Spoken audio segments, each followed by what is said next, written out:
Hello, today is March the 26th. It is a Saturday.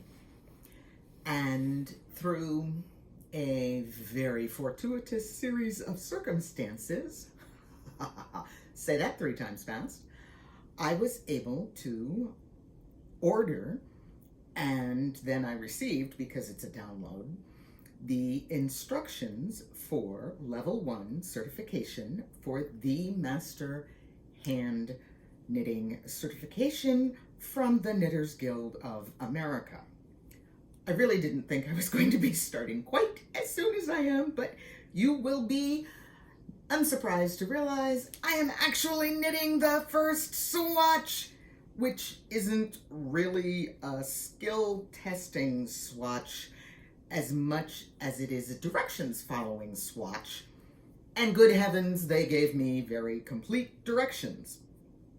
I received 13 pages, a document that is 13 pages long, that is general information. And for Level 1 certification, the directions are 36 pages. Now, 13 plus 36 equals 49, so that's almost 50 pages of directions that I need to follow. And I'm not going to share what those directions are because that just is not done, but I am going to tell people that don't panic. Just because I'm saying there are 50 pages of directions doesn't mean you have to follow 50 pages for every single blinking stitch. There are pages of directions for the research project that I am supposed to do. There are pages of directions for the questions that I am supposed to answer. There are pages of directions that include where I can go to find resource material. There are pages of directions that include a number of recommended resources broken down by what subjects they cover and what topics they cover. And there are specific directions for each portion of the task that I have to complete. I'm not in panic mode about this, not a bit of it, because if I just follow the directions and get it right, I should pass. I have to pay attention. I have to make sure that I am not just following the directions, but completing things correctly. I can't just turn in any old crappy looking kind of work. It has to be up to the very rigorous standards, and the directions cover what those standards are. So, in some ways, I think this is going to be a lot easier. It's not so much that I have to follow 50 pages of directions for every single stitch. I don't. I have to find the right directions and follow those directions and complete one little section at a time. And when you break big jobs down into one little section at a time, they become very, very doable. I will say that the practice in casting on that I did before I started this has helped a great deal. I could be much more critical of the quality of the casting on I did for my first swatch, and yes, I ripped it out and redid it until it was even tension, correct tension, etc., etc. I looked very critically at some of the samples I knit before I started this project and identified errors that I was making and did the research and corrected those errors before I even started on this particular project. Now, I am going to say something that's kind of interesting. I am not using the recommended yarn that they suggest. I am using a yarn that meets the qualifications that they have specified, but the specific yarn that they recommend is not available where I am. Doesn't mean I can't use something that's very close to it and have a success. I'm expecting to. I paid very close attention to the research that I did and the samples that I viewed and the comments on those samples from the TKGA. I chose, I'm going to say, a cream-colored yarn. Yes, and that's even the name of the color. I plan to do all of my swatches in this cream-colored yarn unless I am required to do color work, in which case I'm not quite sure what color I might also use, but it's not going to be deep purple or flaming red, just because that's not really what I think will go well with this. I might use a, cream, dark brown. What do you think? Here's something. Normally when I measure my knitting, I use a tape measure. I was given directions to use a ruler. Never let it be said, I can't follow directions. They also very clearly specified that I was not to include certain rows of my stitching. I'm thinking, there's no ambiguity here. Get it right or not. Read the directions, follow the directions. I think I can do this. I don't know if I'm going to be able to do it fast enough, but right now I'm making good progress. I have gone through my list, my personal stock of reference books, and I believe I have a sufficiently deep library to cover level 1 of this course. I do not believe I have an appropriately deep library to cover level 2 and 3 of this course.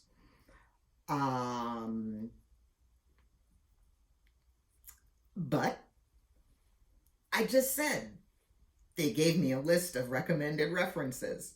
So I put them on my wish list, and gradually I will make sure they make their way into my library, and then I will be able to use them and refer to them appropriately for the next steps.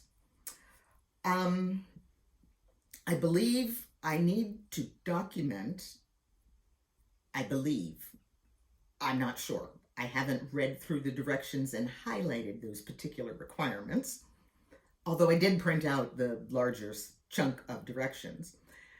I believe I need to document, or I will choose to document, why I chose the material of needles that I am using. I'm using wooden needles. Normally I knit on metal, but I felt I would have a more precise control of my tension using wooden needles. So that's what I am using, and why. And I'm going to actually document why I chose this particular type of needle for all of my swatches, because while it might not be required, I certainly don't think it's going to hurt if I include documentation as to why I chose this type of needle, and include a link to a reference that explains why one type of needle might work better than another type of needle. Because I get the impression that it's not just because I know what I'm doing, it is because I can prove I know what I'm doing. And that's actually kind of fun. Who says? Well, these people say. So this is why I chose it. And yes, it's working. So we're just gonna be sitting and knitting for a while and referring frequently to the directions and making sure that we are following the directions. I am trying not to use video as a reference source. I may, if I wish, but it is not required, and frankly, I would really rather not. Don't ask me why. It's just a personal thing. If I get stuck and I have to use a video as a reference, I am not going to use just any old so-and-so person as a reference. There are several certified master hand knitters that do produce videos that instruct on very specific topics, and those are the people that I will refer to. I'm not going to tell you who they are because you need to do some research on your own. But they're rather popular. Most of them. Some of them, it's different. But I can find them, and that's the most important part. And let me just make sure I keep measuring frequently, because you can make errors by knitting too many rows, although they will, and I have seen this, I don't know where. You're allowed, I think, 1 row to get to the other side of the work if your work measures the right length on the wrong side row. You're allowed to knit 1 row to get to the right side row to do what they told you to do.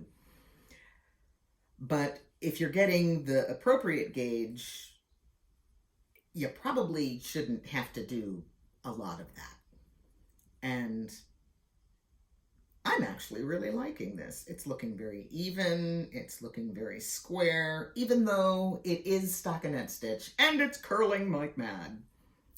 Oh, I'm going to share this. I covered my book, Principles of Knitting, because I found that I was carrying it around a lot as I was digging through to find this and cross-referencing to that. And we don't always have the best weather here in Wisconsin. For example, this morning we woke up and it is March 26th and there's snow on the ground. So I wanted to protect the book and prevent a lot of damage. So I did the traditional brown paper bag book cover and then put POV on it for principles of, well, POK. Sorry, not point of view, principles of knitting. And I found something in that book that helped a great deal. And because it's not necessarily related to following the directions, I can share it. The Principles of Knitting book went into a very great detail when talking about gauge. And something that she refers to is that there are 2 places, 2 times you can measure your gauge on the same swatch. One is before you dress the swatch, which means whip it off the needles, lay it down flat, throw a ruler on it. Measure precisely.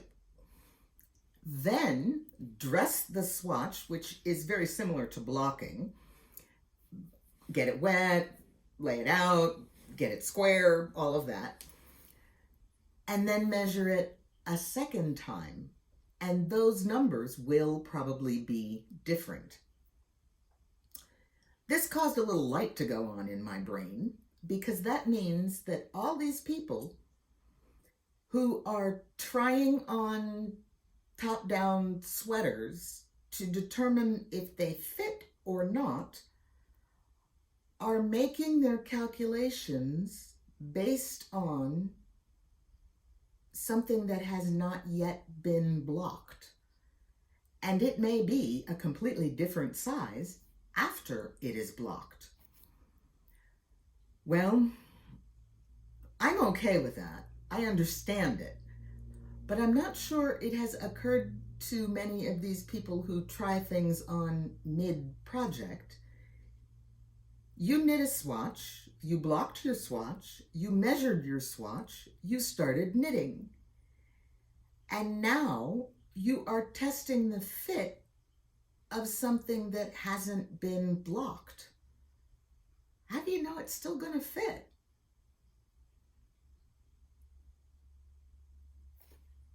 If you did, as suggested in Principles of Knitting, and had done an unblocked gauge calculation and could compare it to your blocked gauge calculation, you would know if that sweater you're trying on halfway done is going to fit or not. And you know, you might not even have to try it on. That's an interesting thought.